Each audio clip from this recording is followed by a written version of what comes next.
Mən bəzən görürəm burada gəncləri, bəzi gəncləri. Görürəm ki, məsələn, saatlarla otururlar burada, bəziləri heç bir-birinə söhbət eləyir. Çox təəccüb edirəm həqiqətən ki, yəni bunların görəsən görəcəyi bir iş yoxdur.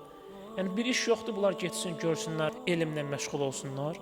Bəli, mənəviyyat, ibadət lazımdır, amma sənin maddi tərəfində var, sən maddi tərəfini də təmin etməlisən.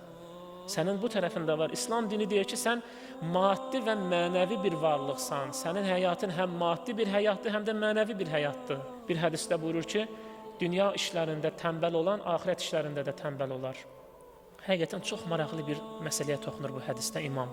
Deyir, yəni sənə İslam dini elə bir model təqdim edir ki, elə bir yaşam tərzi təqdim edir ki, sən onun vasitəsilə həm dünyanı abad edərsən, həm də axirətini abad edərsən.